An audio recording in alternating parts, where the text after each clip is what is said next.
evening. A reminder of the basics.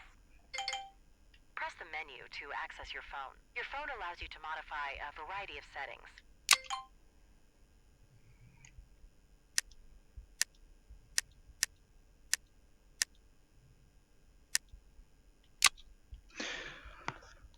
Hello, everybody. Lava Captain 2000 here. 1854 Boston police officer, and a man with a notepad with nothing on it. Give me a pencil. Right.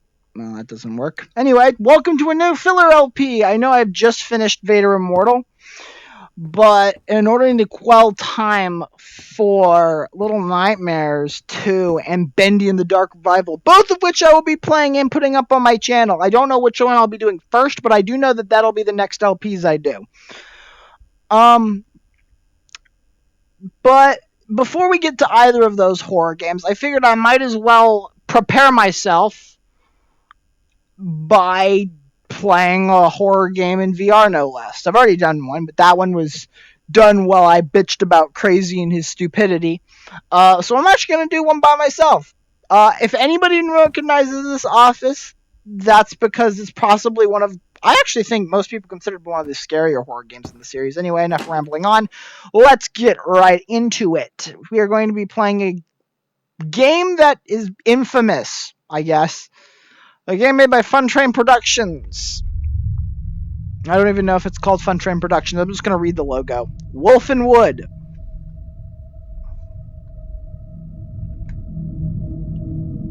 And by Morgan Creek. Ladies and gentlemen, welcome to my walkthrough of The Exorcist. Legion VR. A puzzle-based horror game that I think is the first truly, I don't know how to put it. It's such an interesting concept in terms of horror game. Late Shift. Homicide. Boston PD. But it's a really interesting horror game, and it sticks out for a lot of reasons.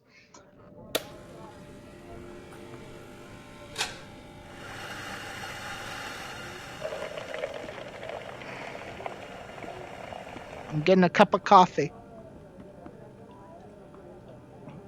A new case came in. Check the office boards. Alright, and I've got my police badge and phone, and we've got a cup of coffee, so let's go. This game, in a way, it's kind of ironic that this game is the game I'm playing first. Also, I'm sitting down for this, which may or may not be a good thing, because there's a lot of turning. This game, much like Benny and the Ink Machine, has 5 chapters to it. First Rites, Idle Hand, Skin Deep, Samaritan, and The Tomb. I will be attempting 100% on all of these levels, and I have 100%ed half of them, but I haven't 100%ed all of them. Every video is going to start in this office, either in this office or outside. In every episode, we're going to be doing one chapter. Now, these chapters aren't terribly long, so we're going to stick to one chapter per. Which means this is going to be a 5-part series, and there are no other extras here. So let's begin with First Rites. We've got a checklist, which we'll talk about later, but let's start the first chapter. Homicide, come in, this is dispatch. Alright, Barbara, what's up? And yes, I'm using Gage Gibson, or Juicy's name for the phone person. Shut up! I am talking to my wonderful audience, and I am facing backwards again. Homicide, are you there? What is it? You're needed down at St. Vincent de Paul. Uniforms have sealed off the scene. They said it looks like some sort of ritual. Alright then. Church of St. Vincent de Paul. A uniformed cop uncheered away. Uniformed cops uncheered the crowds away, and all the devils besought him, saying, "Send us into the swine, and we may enter into them." Through the doors, I could see a trail of blood evidence markers laid out for me to follow. And welcome to the first level of the game.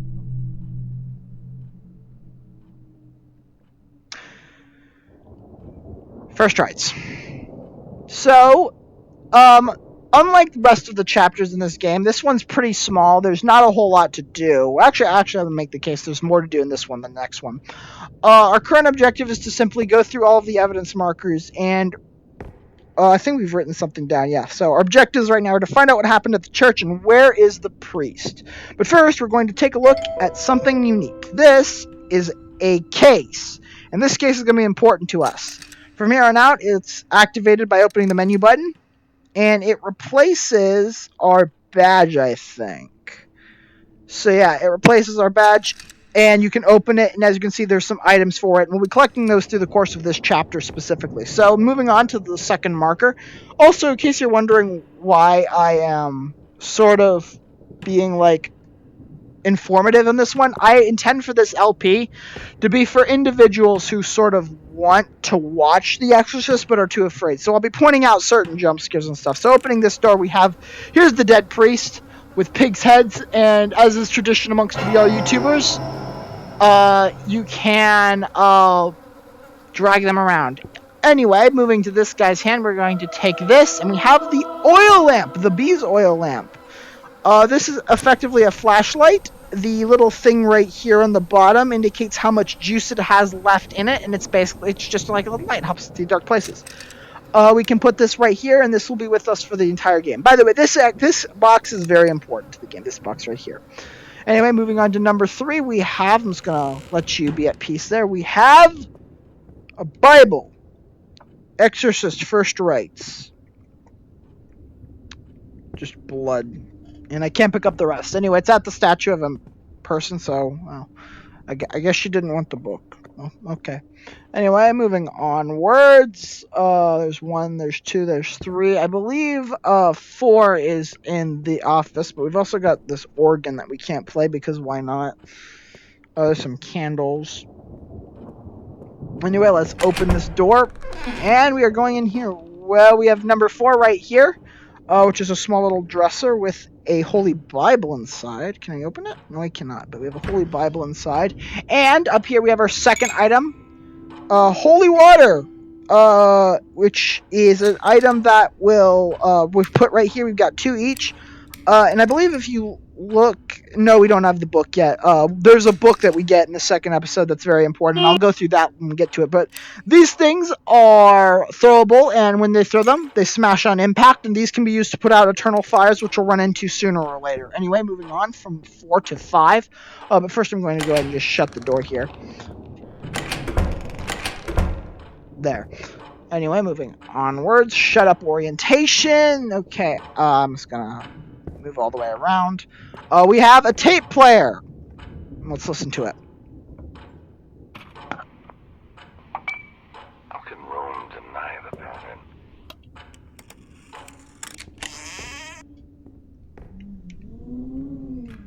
Was that it? How can Rome deny the pattern? I've seen it with my own eyes. First the West Bank, then Eritrea. Now a young girl in Morocco. There's only one kind of beast that feeds on such misery, and he's gaining strength. He preys on war and drought to take souls from the region. I say, something has to be done, but Rome treats me as if I'm mad. I was a fool to believe that I could continue Father Morning's work. They would rather brush me under the rug. Just another of their little secrets. More dead in the Caribbean. I pray for their lost souls, but action must be taken. I've begun to acquire the tools so that I can tackle this head on, but fear it may already be too late. A rare sense of optimism today. The final piece of my toolkit came from an antiques dealer in Rome. I put it in a safe place. Excuse me, Father Bell. I'm sorry to impose, but would you hear my confession? Alright. So that is a tape. And from what I can tell, Father Bell was located, was the person in there. So that bitch probably killed him.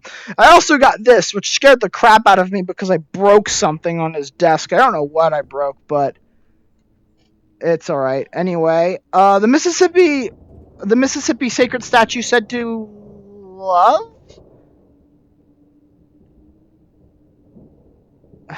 Said to love, I guess, has been taken by a Spanish explorer in the 1500s, hidden in an elaborate. I cannot read that. I'm sorry, everybody. I am not that good with that. Anyway, we are going to go over here real quick and talk about 6 and 7. Before we do that, let's go over to here and think about this statue. This statue right here is a statue of a Mary, and if you grab her head, it spins.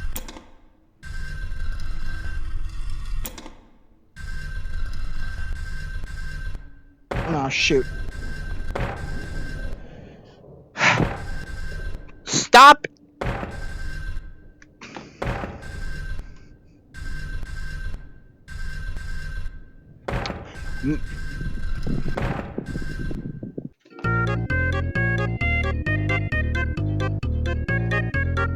And once you do that, you will open up this, and inside it is, oh, there's the book. Oh, there's the book. Okay.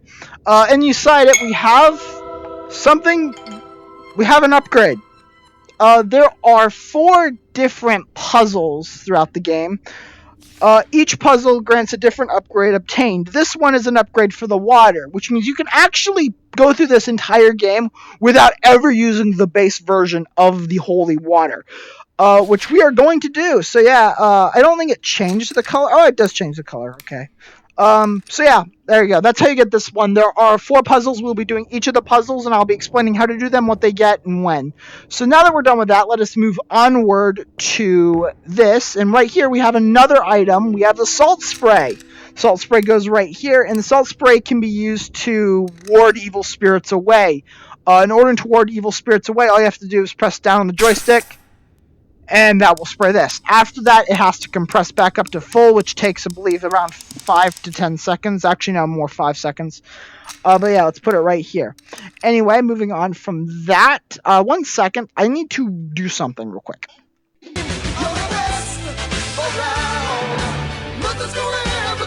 Alright, I think that's better. I'll probably cut out the footage. Anyway, there we go. That's number 6. If you can open here, we've got this. We got beer. Can't break the bottle. That was cool! Alright, and what's in here? Nothing. For those of you who can read this, go ahead, take your best shot. Anyway, moving onwards.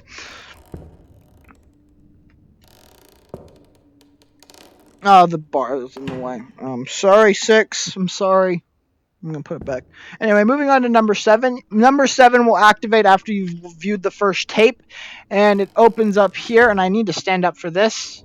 Hello, cockroach. How are you doing? And we have 2 tapes, both of which you're going to listen to. I'm going to move over here.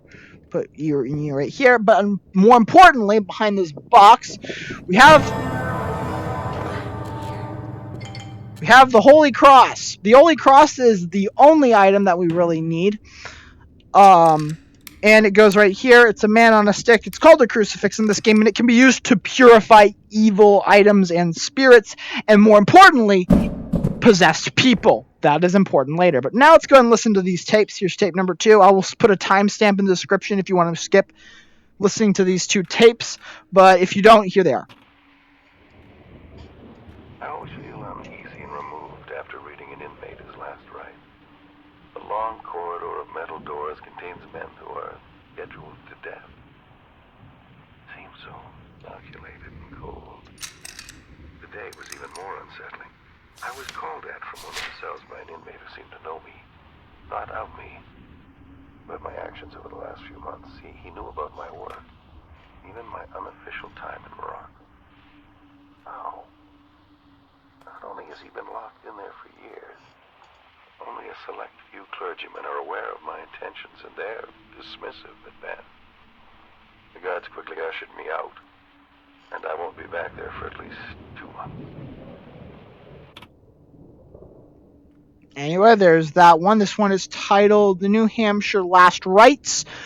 That one I believe gives some information on a chapter that we will be going to later. Anyway, as the other one, again, here's the timestamp. I'll also include a timestamp if you want to skip both these conversations at once. I arrived at the family home yesterday at dusk. The father was severely opposed to our presence. He wouldn't let me nor my guide step foot in his home. And though we tried to convince him otherwise, we eventually chose to abide his wishes and prepared for a night on the streets outside their home. We sat below her window. Just above our heads we could hear her strained cries through the night. The hours drew on. We tried to reason with her father again, but he was as stubborn as I persisted. We all raised our voices.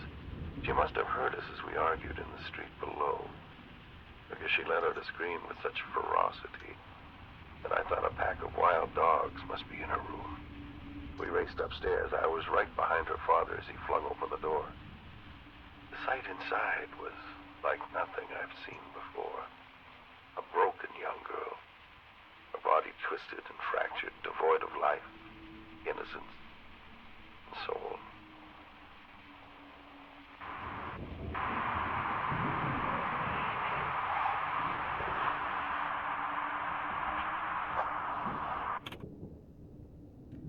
Well, there you go.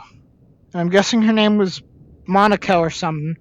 Anyway, now that you have successfully collected this, once you collect every item for the kit, the exorcism kit, this is Father Bell's exorcism kit. Once you collect that, preferably you'll be collecting crucifix last, you'll hear words from outside and you're going to want to go back out. And we actually are almost ending at the move door. Goddamn. So we're going to go back out here, and right behind you, once you get to a certain point, you'll hear the words heathen, and turning around will show that the Mary statue has moved and blocked your way. This is the first actually true jump scare of the entire scene, and it catches a lot of people off guard, especially people who haven't played first time. So yeah.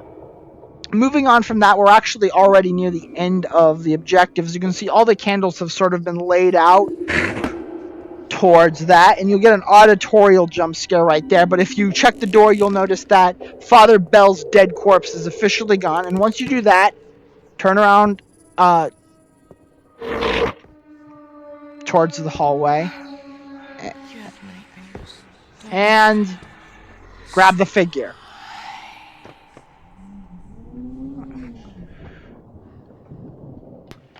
And there we go. Go ahead and turn around and enjoy the party. Get your cross out. And it's been a decade or more since my last penance. Please, May I ask you a question? God swim in such filth.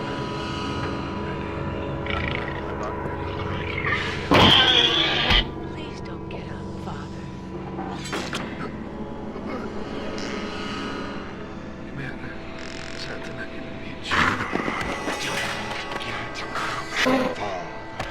Damn, that chair got thrown.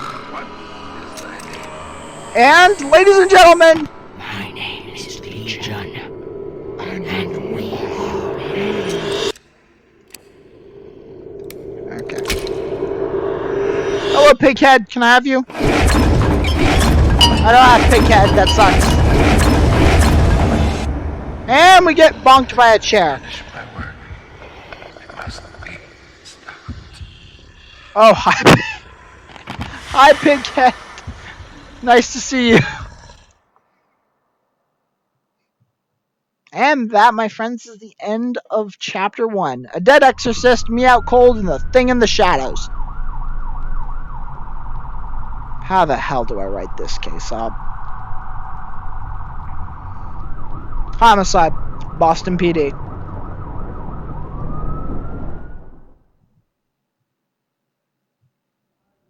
And then we are teleported. Package arrived for you. It's on your desk. Alright. And as you can see there from the list of items we have right here, the laundry list, as you can see, we have everything completed. Now, let's talk a bit about this. First of all, this is actually the police report item. And on the bottom here, we have a checklist of items. One of them will be complete the chapter. I believe that's one for every single one of these. Then you have 3 optional objectives. For the first, these next 4, they're all have complete the artifact at the bottom.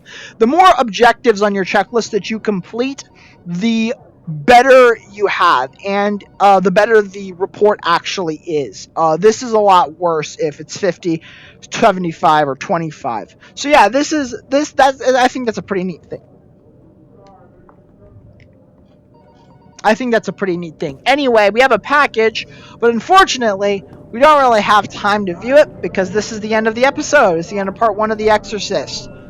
Anyway, I hope you have enjoyed. Please like, comment, subscribe, follow me on Twitter if that's something you actually want to do.